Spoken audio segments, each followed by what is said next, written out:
Make us laugh.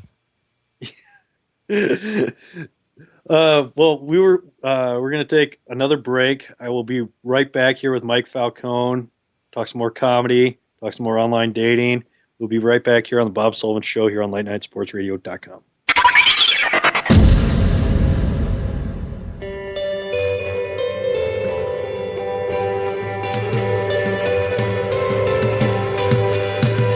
Come out of the house. I need love. Oh, I need love. Right now. Lay your body down next to mine. You're so fine, baby, you're too fine.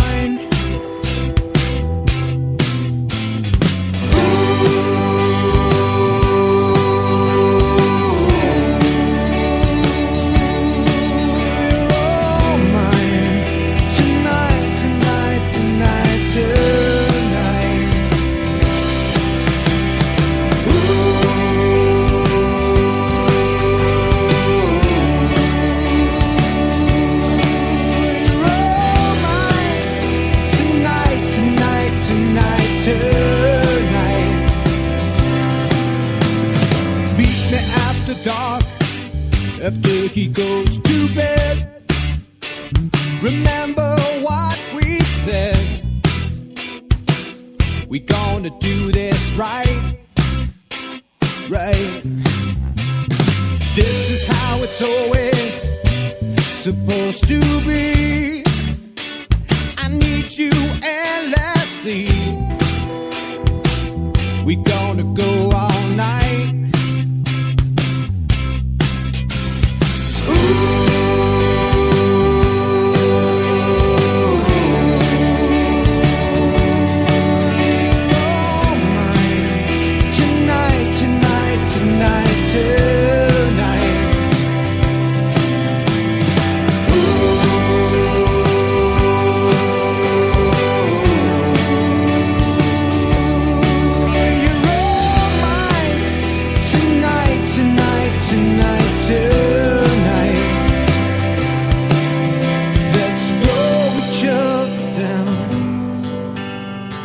Tumble to the ground underneath the stars, underneath the stars.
Who the hell can wait till morning?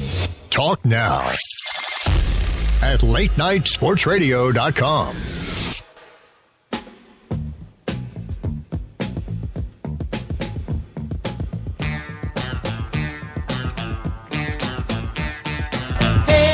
Welcome back to the Bob Sullivan Show here on LateNightSportsRadio.com.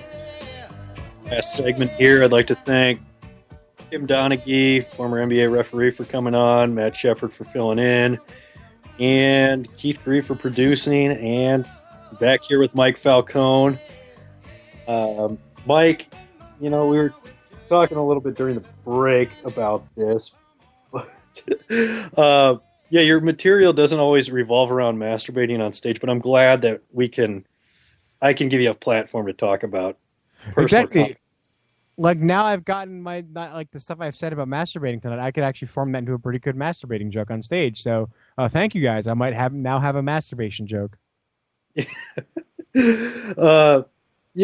were talking a little bit before we went to break, but how tough is it as a generic white guy to go up on stage with material? You don't have, black people have their, set things that they can talk about. Jewish people have their set things. Women always talk about, how much sex they have with random dudes. How tough is it to be just an ordinary white guy? You've really got to find your niche a lot. Like find something that sets you apart from everyone else. For me, like what I've realized, I have a couple specialties that I'm very good at. Granted, I try to do other stuff like political humor sometimes, or social commentary, or just stuff about current events. But the two things I excel at are A, self-deprecating humor. I do it spectacularly, and my descriptions during that are like I compared to like I had a joke that I didn't have sex in so long that it came out the consistency of toothpaste. Like that was one of them. I'm very good at like having a likable demeanor on stage, but then just at one point in the set, just hitting with a really messed up joke, like just unexpectedly. When you go out on stage, do you ever, have you ever, with the material you have planned, have you ever had to call an audible based on what you've seen that's in the audience? Oh yeah, I'm actually pretty good at. I always have like when I go up and do my material, I like certain segments. I don't know how they're going to do. I have an alternate one lined up just in case to see how everything is going. So this is for an actual show. If it's an open mic, I really don't care. I'm just doing the material, testing out new stuff. But usually I've got stuff I can audible into. Is it, what do you think's better, being a Peyton Manning type, being, on stage where, everything's calculated, or, having a little bit of balls and, going, kind of freelancing? I've actually done multiple styles. My approach changes very frequently. When I started, everything was calculated. I wrote every single word of all of my material out for the first maybe 6 months of doing comedy. And then I realized it doesn't, like, I went from being the guy who makes sure that everything, every aspect of every part of the play is perfect. Like kind of like how they do that, like certain coaches do that in the NFL. Like everything has to be executed to plan. To as it doesn't matter how I get there, as long as I get there to the whatever key part it is. And I like it better with the flexibility. For me, I like that flexibility. The only thing I've got to remember is the punchline, because it gives me a little room to let loose, which is when I'm actually best and not seeming rehearsed. What is your going on stage routine? Me thinking to myself, please don't suck. Please don't suck. Just don't suck. All right. I usually don't, but still, like, again, comics, we have self-esteem issues, and we have enough issues to put a psychiatrist's kids through college twice. Like, they get their doctorate in psychology and follow in their parents' footsteps because of us. But no, like usually when I'm about to go up there, by the time it's about to happen, my mind's clear of any like just nervousness or nerves or just anything that might derail me if I'm on stage while I'm doing that. Like I'm clear by that time, and all I'm thinking is, all right, I'm doing this. I got to get to these spots. Let's see how it goes. And sometimes some off the cuff stuff happens too, and you've got to factor that in too. So if I'm given, say, 5 minutes, I make sure I've got 4.5 minutes of actual material like that I do, so that it gives me 30 seconds to play with. Okay. Well, oh yeah. So like, to build off of something, if something's working, to build off of it, or to All right, I got you. Oh, go ahead. Sorry. What I'm good at too is if I'm bombing, I'm good at doing a line that gets the crowd back into it. Like, or if I say a line that bombs, I can recover pretty quickly.